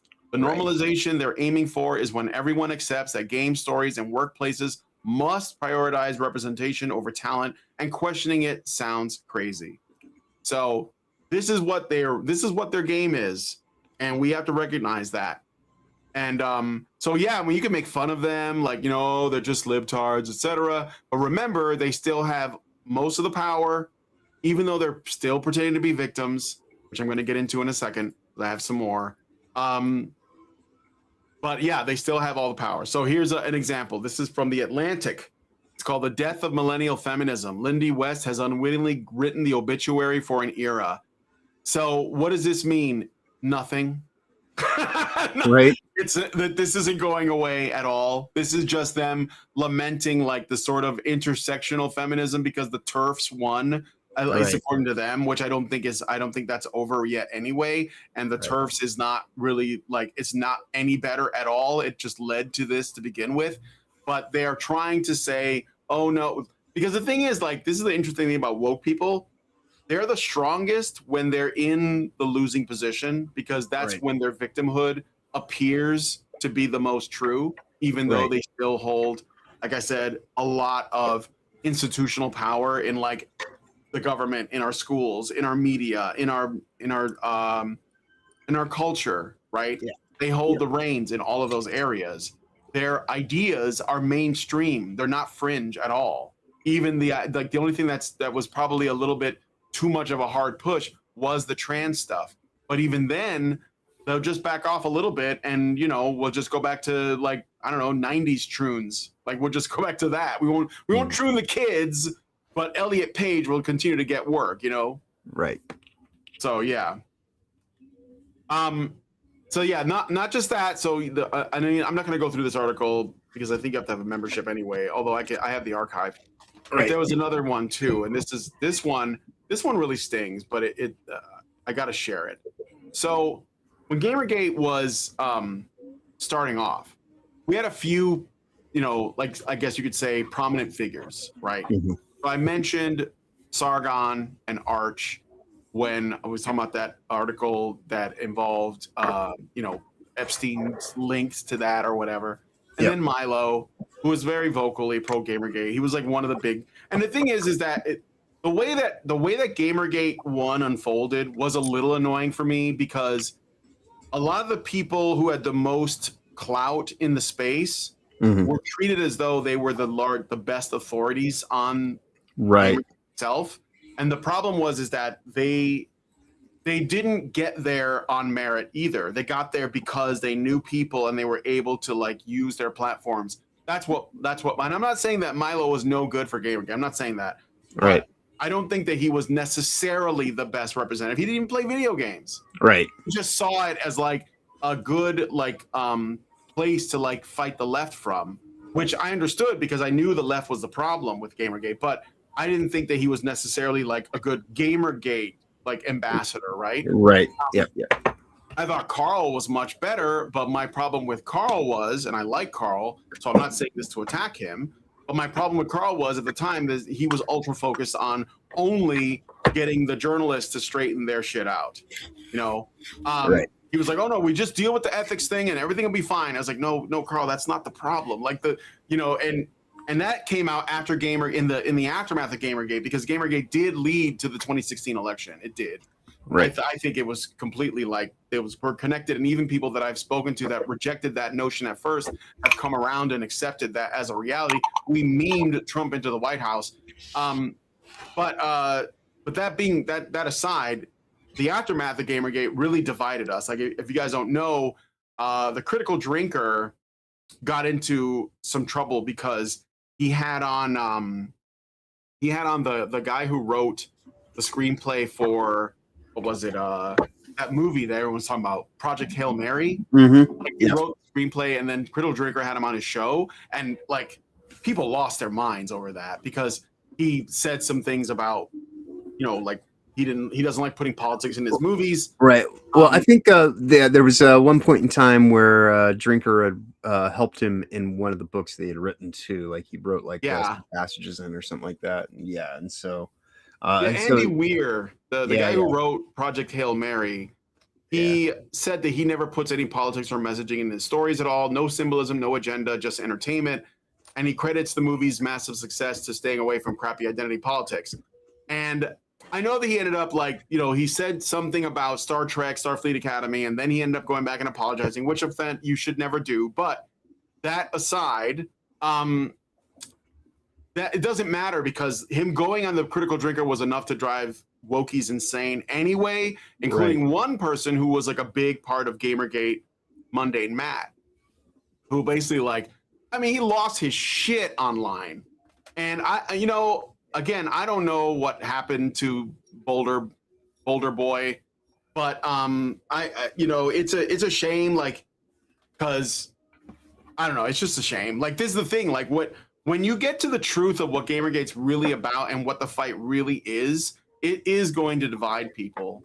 It's going to make people either they're going to roll with the new information and say, okay, this is what's going on, we got to go this way, or they're going to recoil against it because of they're trying to hold on to something. It's like so paradigm shifting that if you can't accept this as the new reality, it's going to drive you crazy. So I think that's what happened. People like Monday Matt and Vernaculus and other people that I used to like. Like I had Monday Matt on our show back when Gamergate 1 was going on. He was like kind of a semi-regular guest on. And it's a shame because he completely flipped it. He flipped out. And just we're going on Critical Drinkers podcast was enough to make him go off the deep end. And he used to be, I would say, somewhat of a Gamergate supporter. Again, I think it's because when you are looking at the reality of what we're up against, I think people are not ready for that conversation. I don't know how else to look at it. So anyway, so speaking of that, so I'm talking about old Gamergate voices, right? Here's another one that I think is trying to do real serious damage. This is Lauren Southern. Mm. So, do you know who Lauren Southern is? To a certain degree, yeah. I mean, her name is not lost on me. She like the trad wife in quotations. That has had a bit of a. Well, yeah. So, You're right, exactly. So, look, okay. So here, funny story, I guess. When I first got involved with Gamergate back in 2015, I was doing Honey Badger Radio with Allison, Karen, Rachel, Crystal, Hannah, and Dr. Randomcam Mike. And I used to do shows, it was probably like a couple times a week. And we would have on Oliver Campbell and Grim Jim and other people, and we would talk about like whatever was going on with Gamergate that week. A lot of times it was, men in the industry or journalists in the industry getting like accused of like, sexual misconduct or whatever that used to be like that were calling us the misogynists, right? Mm-hmm. It was stuff like that, pointing out the double standards. And anyway, we got to a point where Allison, who runs the channel, wanted to do a meetup because we never met each other because we were all from different places, right? Like Hannah was from Ohio and I was in Chicago and Mike was in London, or in England somewhere. And so she was like, well, why don't we do a meetup? Anna Cherry was one of them. And it just so happened that Lauren Southern here, who had recently done she went to a slut walk with Karen, who's a good friend of mine, and was basically like trolling the sluts at the slut walk. She was doing a meetup as well in British Columbia in BC. This was in 2015. And it was the first time I'd ever done a road trip and B, been to that part of the world. Like I went to Canada once. Before that, I went to Toronto with some friends. It was before 9/11, so you could just cross the border. It's a completely different world, yeah. It was before 9/11, so you can just cross the border with an ID card. But this was the first time I had to get a passport. I rented a car. I got my driver's license before I did that because in Chicago, you don't need a car. And it's probably not a good idea to have one because the traffic and parking is so bad. You might as well just take a bus or walk. But that's the way Seattle was. Yeah. Yeah. So I drove from Chicago all the way to Myrtle Beach, South Carolina, picked up Rachel, then drove all the way back to Chicago, spent the night there, drove all the way up to, I want to say I went all night. I drove all the way to Calgary, Alberta in Canada. Mm-hmm. For this meetup. And from there, I went to Edmonton. I met up with Karen and Allison and them. And then from there, I went to BC. I drove through the mountains, through the Rockies, into British Columbia, got on the ferry, I think. And then I went over there and I went to the meetup. And that was the first time I met all the Badgers from Honey Badger Radio and my wife. I met my wife, Lindsay, at the meetup because we were going to first we went to it was a convention and Allison got kicked out. It was a Calgary Expo. But then while we were there, we also went to Lauren Southern's meetup and I met Lauren Southern there. And she was there to basically support Gamergate. Mm-hmm. Now, why am I saying all that?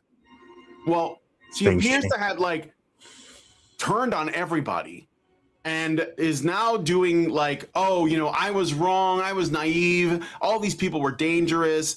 And she doesn't implicate Gamergate in this at all.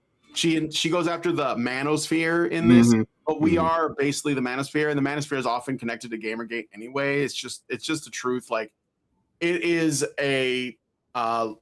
it's guilt by association regardless. There's no avoiding that. So she wrote a book. I forget what it's called. Doesn't matter. Nobody's gonna buy it. And she's now doing the rounds, and she was on the Times. And when I sort of glossed over the article, and the whole thing is essentially saying that she regrets everything that she did. And the reason why this is important is because, again, she's a woman, somewhat attractive, and she's basically saying that we're all bad people. And because she used to be not just one of us, but also one of the most prominent voices, one of the biggest pro Gamergate voices, it is actually giving our enemies legitimacy. Like they get to say, see, you Right. lost one of your own people, right? And this is like why I'm bringing this up. It sucks. Like, I mean, I'm not that surprised because I think that she's just gonna go wherever the grift is at. That's what I think. I think she's just grifting. I think that she's just like, well, being pro this thing doesn't work for me anymore. Now I'm gonna be anti this thing, right? I think that's what Candace Owens did. She was pro censorship, then she became anti censorship, and I never fully trusted her either. And it's the same kind of thing.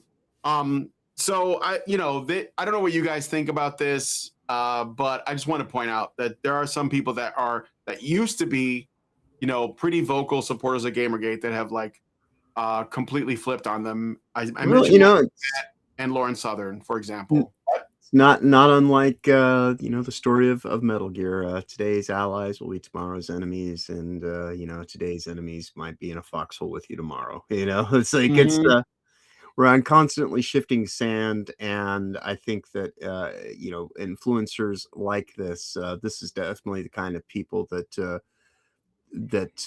your opposition, ideological oppositions, will go to work on specifically for instances like this, where they can do the whole, oh well, look, one of your founders of your whole ideology has seen the ills of it, and now it discredits you all. It's just, it works especially easy on people who do gravitate towards the glory rather than the actual like struggle and dealing with just like people that are more interested in kind of just having their name be known rather than having like the thing that they actually care about be strengthened. Anytime I ever hear this woman's name, it's generally it generally leads to nothing good, especially in recent times. So like I said, I know of her, but I don't really don't really dig too far into it, because it's just like I assume I'm just going to find another woke white woman who was preyed upon for her empathy, and she's a I think she would describe herself as being like let's say practical, and that's just like she's just like so there is some good news out of this as well. We also pissed off Lori Penny. So you guys know who Lori Penny is? She is she's like a writer and an activist and a feminist, intersectional kind. And she wrote this post on X where she said, "May I take this opportunity to congratulate all the anti-wokers for winning their precious little culture war. Well done, guys. Hope the liberal tears were worth it." Well, that's sort of like asking us to stop. I was gonna say, this seems like I don't thank you, I guess, for the praise, but this seems like a veiled kind of attack of just stop what you're doing. You've done enough. You've looks won. like you won. I'm gonna walk away. Here's a clip. This is a great little clip. I don't know if this is like, it's a little bit long though. I want to there was so Lori Penny, I want to find where this guy, here we go. This is the part right here.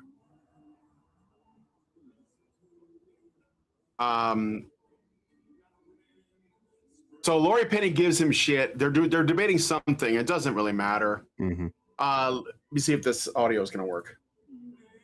Okay, I gotta stop sharing and then like redo it. We gotta look at some cake in a bit too, so it's sort of irrelevant. All right. Let me see. Share this. Here we go. Okay.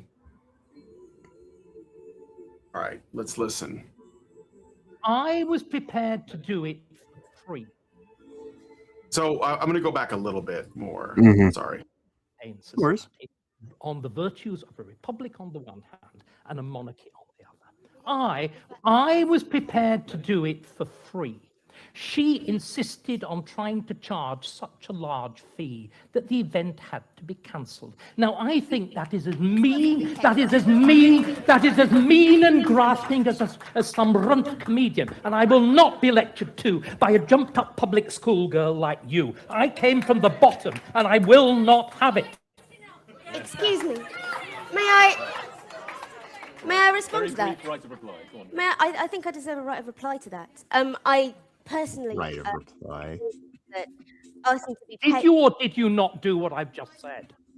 I was going to respond to that, but Why not do it straight away? Did you or did you not claim such a large fee that the event had to be cancelled? No, I didn't. Mr. Well, Starkey. then every member of the committee is lying, and you clearly, as usual, are telling the truth.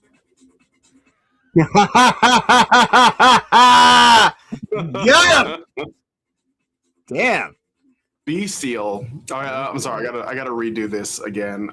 But so yeah, Lori Penny was doing a debate with this guy named Starkey, and he basically said, you know, I was willing to do this for free, and she wanted to like a crazy amount of money for it because that's how these people operate. Right. Points aggressively, yes. You forgot about that one. This is Lori Penny, yes. So she is basically trying to concede. I don't know. I just think it's funny. Like, I wish this was true, and I wish that she had actually conceded, but I don't think that that's what happened. Yeah. I think that she is, like John said, she's trying to get us to put down our weapons so that you can stab us in the back. So, but let me see what you guys are saying. And we're going to move on to some cake, because that was basically mostly what I wanted to get through. I do have some cringe as well. Indeed. But mostly what I wanted to get through are those things and how those are all connected together. You see how there's obviously, like, it wasn't, we remember, going back to the thing about the Epstein files. Remember when people were talking about that, they said, they dismissed it as conspiracy theory. This is before anything had happened. Like Pizzagate, remember when that was a conspiracy and like it was silly? Mm-hmm. Now they're like, oh, I guess it's real, and you did it. Now they're trying to flip the tables, right? So it's just like everything is, all the conspiracies are just things that haven't become true yet. You know how they say, what is it, the cycle? This is not happening. This is still not happening, but if it was, it would be a good thing. This is happening and it's a good thing, you know, like, or this is happening and it's your fault, right? So, Right. Yeah, this is basically just what's going on with that. And so we're seeing that the acknowledgement of the issues that Gamergate's been talking about for 10 years are real, and they have confronted them on some capacity. And I think that it means that they're panicking. That's all this is. This is panic. That article that I went through where they're trying to justify DEI, that's panic. They're basically like, oh shit, nobody likes this anymore. We're going to have to do something about it. And somebody was like, well, let's double down, because they always double down. They always lie. They always project. They always double down. Okay, anyway, let's see what you guys are saying in the chat. And then we're going to move on to the cake. But I'll start with the cringe. So, man, who is this? I try to click on that. ManThanFL says, that's such a small issue in the grand scheme of things, though. There's a kid graping, grifter, declaring wars. Prove it, bitch. You're basically making, I already talked about this. You can't just go around pointing fingers like that. That's extremely irresponsible. So, no way y'all on the Doge bandwagon. Hell yes, I was on the Doge bandwagon before there was a Doge bandwagon. What are you talking about? Let's see. Toasty with the mosty says, hi. Hello, Toasty. Welcome to the stream. Norwegian Black Templar says, turf equals this tenet of feminism bit me in the ass. Yes. Nothing comment says, it's crazy how much they have oppressed us straight white males, woke losers. I don't know what you're talking about. Nobody's claiming that white males are oppressed, but white men have been disadvantaged by these systems. Yeah. That's not the point behind them specifically. That's not controversial. So yeah. I guess you want to dismiss it. Good luck with that. Yeah. Norwegian says there were a lot of blue-pilled people in Gamergate. Absolutely. There's most people are pretty blue-pilled in general. Let's see. Norwegian says the queen of single motherhood. Nothing comment says, what struggle did Gamergate cause for us? I don't know what you're talking about. Dark Kikimura says, Lauren Southern identified as a libertarian nationalist. Again, someone with some good takes, but who also will bail and talk shit. A few other people like that, but not naming names. Well, I think it's, again, she made allegations in her book against people, and I'm not going to repeat the names, but she made allegations that are unproven, and they're very serious allegations, and she didn't go to police or anything. So if you make an allegation, but you didn't file a police report for the thing you're alleging, that, to me, immediately makes you suspect of lying. Because if it's serious, you go to the cops. If you don't go to the cops, I'm going to treat it like it's not serious. But anyway, thank you, Dark Kikimura. And look, I don't know that she believed in much of anything. She tried to do the trad wife thing. She claims, but she didn't, because she's got, like, you know, she was fucking Destiny and shit. So Right. I'm sorry, I'm not buying it. You fucked up. Accept it. You ended up like with a fucking like government asset or something. Let's see. Nothing comment says, like, all games are still available. If anything, venture capital is what's preventing good games from being made. I'm getting good games now. I'm sorry, but I disagree. Hard disagree on that. I don't know what you're complaining about. I think you just want to blame capitalism for shit. That's so childish. Norwegian says, man, I forgot about Lori Penny. Norwegian says, I've just put a suggestion in the games channel in the HBA Discord. Okay. Gabriel says, music in the background. Oh, I don't know. Is there music playing? Oh, might be me. Yeah, me. Oh, okay. Yeah, I was. Yeah, I thought I had it low enough that it might not be heard. Oh, that's okay. That's great. All right. So we're gonna move on to, we got about half an hour. I think we're good on this. I want to talk a little bit about a new. It might be a movie or a series. I'm not sure which, but it looks really good. So this is. Put this on the screen here. So I'm just gonna find it. I'm sorry. Just give me a second here. All right. So Brad Bird, you guys might know him as the brains behind The Incredibles and Iron Giant. Okay. I think he was also involved with Up. But The Incredibles and Iron Giant, which are really, those are two of my favorite animated movies. And he was pushed out of Pixar, if I remember correctly. Yep. As part of this whole Me Too thing. Me Too bullshit, yeah. So now he's got his own long-awaited animated film called Ray Gun, which is coming to Netflix sometime in 2026. It's a retro-futuristic sci-fi noir that he has been dreaming up since the 1990s. So this is something that he's wanted to do for that long.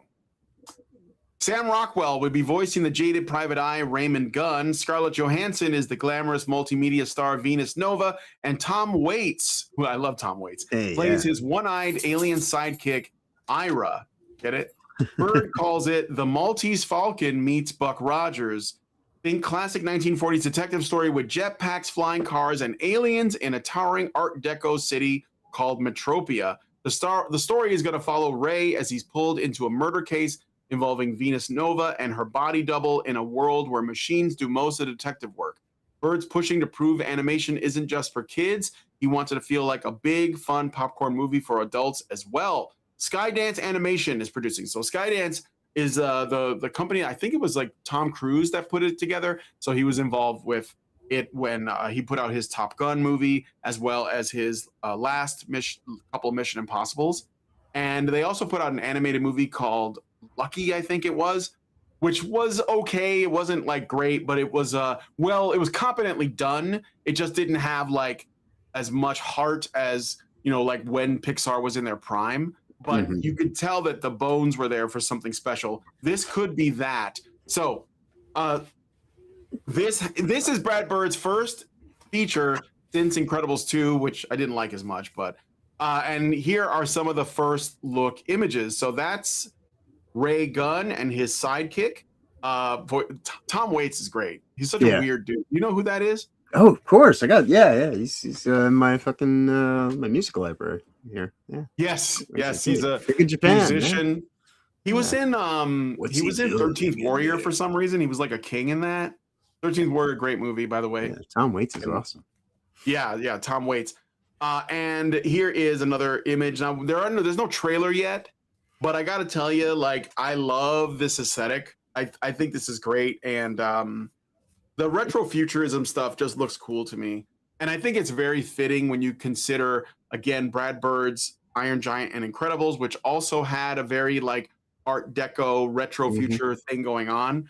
So yeah, I don't know. Are you excited for this? No relation to Chris. First time hearing about it, but definitely gonna. Oh, you didn't hear about this? Oh man, no. Yeah, so, but it's something I'm gonna pay attention to now. So Yeah, when a trailer drops, I will let you know. So, but we only have a couple of like promotional stills right now, and not a lot else going on, but pretty exciting. So that was the one thing I wanted to share. All right, let's look at some cringe. Indeed. All right, so this is a game coming out called People of Note, and let's see. Oh, no sound. Hold on, I gotta share it again. I don't know why this happens. It's like a weird glitch. So many tech issues. Weird. Yeah, shit. I mean it's mostly the yeah. Here we go. It's mostly the now when I video go ninja into, thing that does it. For whatever reason, the last few days, whenever I go into EV Mamuk Studio, I always have to reset my microphone. It works before I get in there, and then as soon as I get in, I have to go and reset it again. It's crazy, but other than that, it works perfectly fine. It's just this stupid little step I have to do now. So yeah, silly bullshit. All right, this is People of Note. This is not only on PlayStation. This is also on Steam. So you know, we came here because the homestead is trying to collect the 4 keys of Node. And maybe find someone to join my band. Man, when did the world get so big? Always was. Guess that's why we band together. Harmonies can't be sung by one. I belong to a group of people trying to keep the keys safe. We don't know precisely what they can do, but we can't let the wrong people get their hands on them.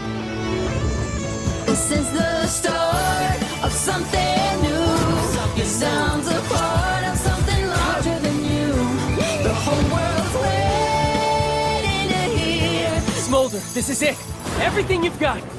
We can't lose here. I'm under the lights, but I'm not on my own. This generation of music's gone to hell, children. Time for you to follow suit. No one can do it alone. Jesus Christ. When you said cringe, Jesus, you meant it. Man, oh man. I present to you Concord the musical.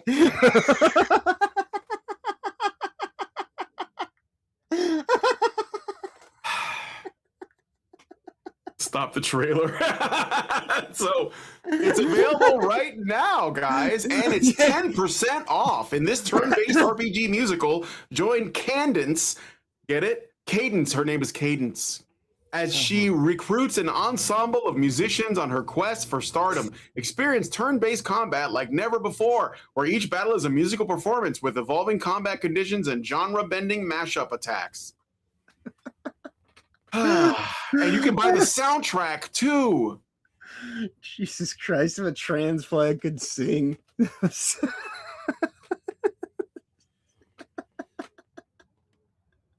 At Zeko Anime, I don't know what you're talking about.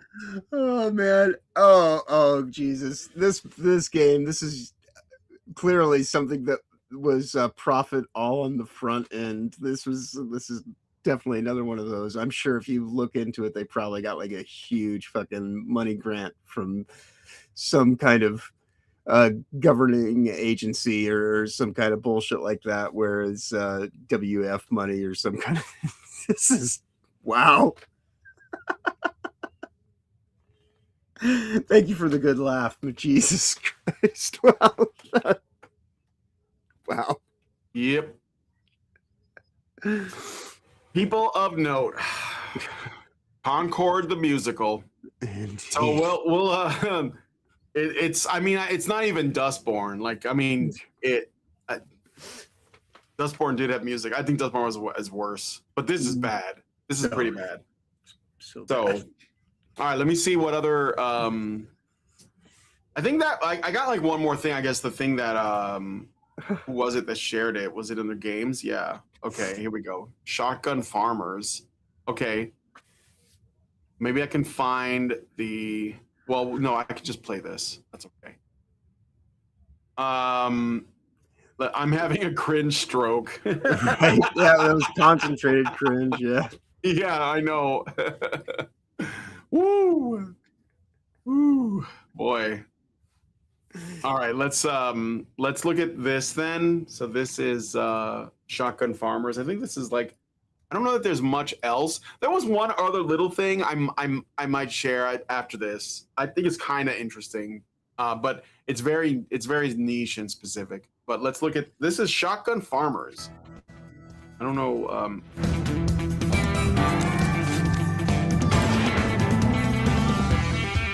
Miss shots grow guns. Oh. What?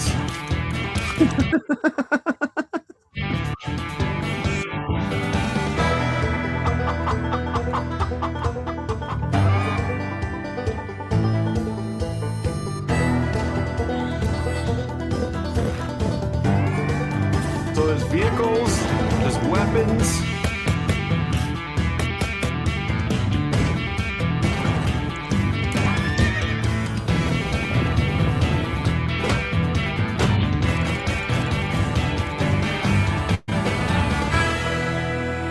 Shotgun Farmers. Shotgun Farmers. This is where games thrive. I think this is what it's gonna be, stuff like this. Yeah. Shotgun Farmers is $4 on Steam, so that's pretty good actually. Yeah. Super Battle Golf, yeah, that's a very popular one right now.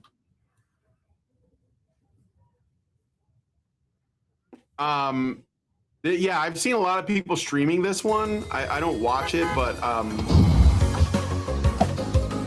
I guess you're trying to play golf while people are trying to kill you.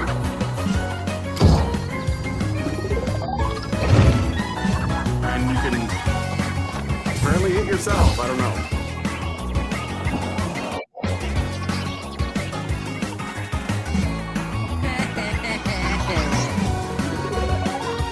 Wind mechanics. Team hold. This must be like an update for it.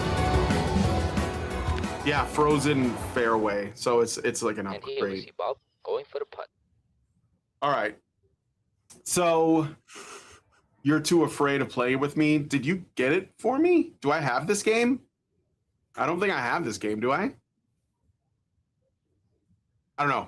So one other thing I was going to mention, I should mention it, I kind of forgot to mention it, is that if you are, going back to anime for a second, if you are a fan of, or waiting on the next episode of JoJo's Bizarre Adventure Steel Ball Run, it's coming out in the fall, I think. And I guess from there on, it's going to be like weekly releases. So this, I don't think this is a bad thing, because I think that the quality of animation is going to be higher, because the workflow of these studios is to, like, they're producing shows as they're being released. So this gives them a little bit of a window, because there's going to be a lot of stuff to animate. So I'm okay with waiting a little bit longer for it. But yeah, so we're going to get that. And then the other thing I was going to show you guys really quick was, speaking of JoJo's Bizarre Adventure, I found out how to play this one game. It's essentially, it is only available in Japanese arcades. And let me see if I'm looking for the. Yeah, here we go. Just try to grab the right thing here. So it's normally only available in arcades. Share this tab. And I found a way to get it so you can play it on your PC. Okay, let me I I gotta stop sharing again and then do this again. It seems to be like a thing that happens every time now. So this is basically a JoJo's Battle Royale. And here. I think it's called JoJo's Bizarre Adventure Last Survivor or something like that. I can't get close. Don't run. Die. God damn, bro! He was lighting me up! Nice. Just when we thought My Hero Academia was the only anime with a battle royale, JoJo has one too, with Last Survivor. This has a ton of cool looking characters, a lot more stages from the first time we played it, and now multiplayer, so me and the homies can finally have a standoff. Like the video for your boy, and with that, let's get into the games. I'm just loading. How about y'all? I'm loading too. Who's that for? I'm gonna mute this. So this is a battle royale game. I guess those are really big right now. But here's the thing that I think is kind of neat about this. So this is in arcades in Japan only. Somebody managed to get the files for this and then mod it and make it available to anyone on PC for free. Crazy. So like you can basically you can play this game for free. And we can play it together online too for nothing. So if that interests you, join the Discord, our Discord, and ask me about it, and I'll send you a link. And you basically join a Discord that gives you the files. There's no signing up, no nothing. You just get it for free, and then we can try to link up on it and see if we can get the game to work. But basically, I don't know how the battle royale games work, but I think that's like a Fortnite thing. And it's a big arcade game in Japan, but it's never, as far as we know, it's not coming to the States. So this is like the only way you're gonna be able to get it. So I don't know if that interests you guys, but just thought I would let you all know that this is like a thing that people are playing. And I did download it and I jumped in real quick just to see if it worked. And it's very easy. It's not a large file. It's not that demanding on your PC. So just something that I thought would share with you guys if you're interested. Interesting. Install on Steam Deck. Yeah, I mean, the thing is, it's not gotten through the Steam store, but I have seen that people have put it in, I guess you can take non-Steam games and put them in and add them into the library. Yeah. Yeah, so you can probably do that because people say they have done that to get the controller support because this game doesn't have controller support normally. So, but yeah, I'll let me know if you're in the Discord. Let me know, and I'll get you a link to download the game. It's going to be a Google Drive document or Google Drive file that you have to give you a zip file, and then you put it on your whatever your device is, unzip it, and then you just launch it from there. There's not even an installation; it just launches. Right. You just have to extract it out and then just run the executable from the. Yeah, you just run it. Yeah. So there you go. And it's just another way to play JoJo's. But all right, I got a Rumble rant from NovaFan. Thank you, NovaFan, for $1. And he says, I really hope the owners of the JoJo Battle Royale game doesn't pull a Blizzard and shut it down instead of releasing it. God forbid they earn a profit instead of sitting on the license. Yeah, I mean, I don't know. I think right now not a lot of people know about this. When they say Japanese arcade, do they mean PC bang? I need a weeb input. No, I mean, it's in arcades in Japan. It's in it's a physical arcade machine. Japan still plays on arcades. Yeah. Arcades are still very big in the culture there where people actually actively go out of the house to play games. Yeah. So this is basically somebody got their hands on the arcade software somehow. I don't know. It's kind of like it's basically emulated, but they've also modded it in a number of ways to put a cell shaded look on it and stuff, and add additional skins and stuff like that. So I don't know. Look, I'm just really interested in the kind of stuff that people come up with, on their own, right? They're tired of waiting for their favorite developers or whatever to do something, so they just do it on their own. Projects that are driven by passion rather than products. Yeah, exactly. Profits. Yeah. So thank you for the Rumble rant, NovaFan. But yeah, while this is running in the background, I guess we're gonna wrap it up because I gotta get ready to go to Posca, and I'm gonna be up all night. So, John, what do you got going on this week?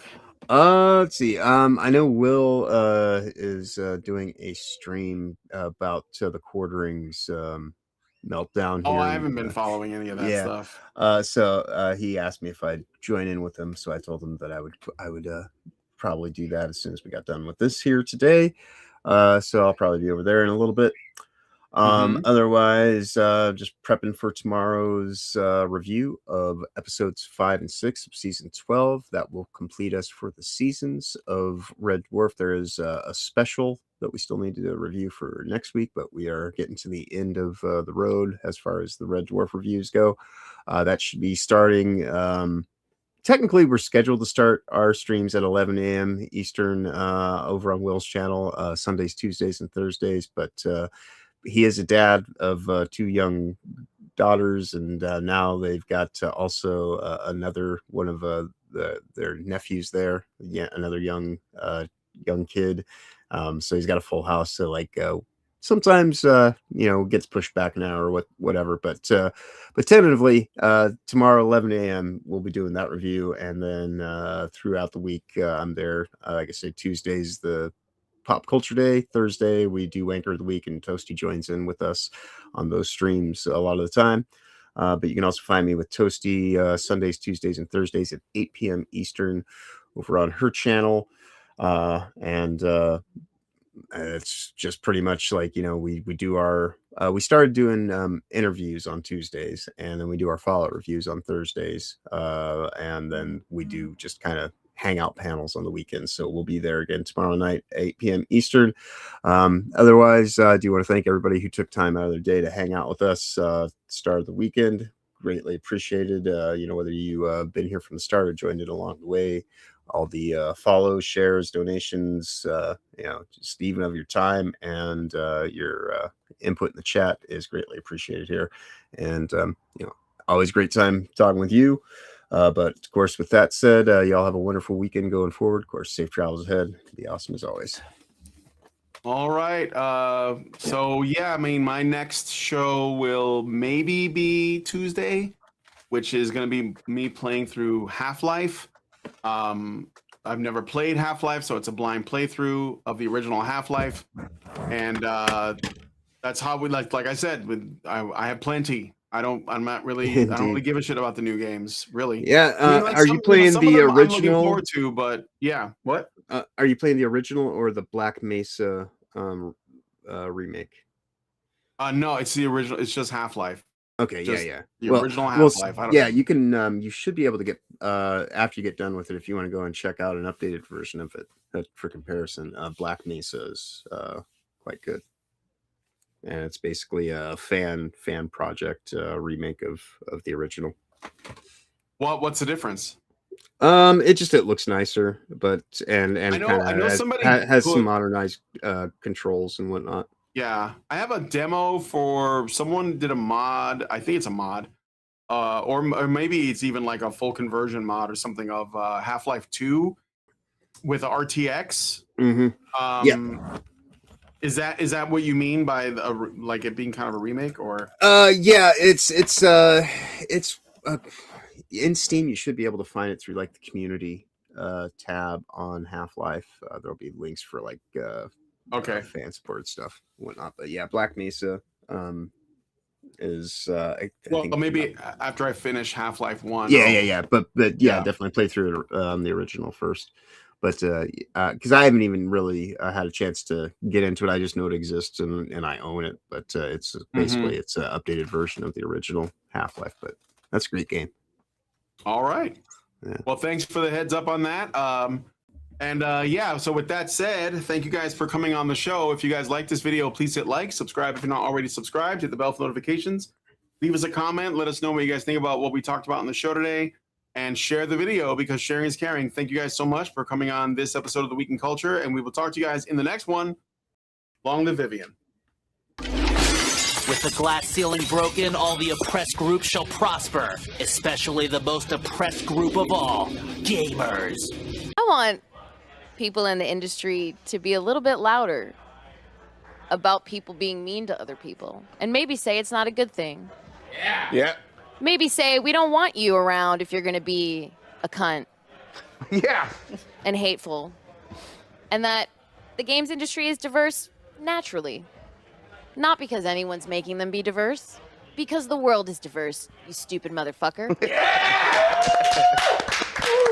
And if you have a problem with that, come fight me. Physically. Bitch. Has anyone taken you up on that yet? No, because they're all pussies. Yep. Down here, salt is a way of life. Obviously, the environment down here is all salt. The ceiling's salt, the floor is salt, the walls are salt, and to an extent, the air is salt. And you breathe that in, and you can constantly taste the salt.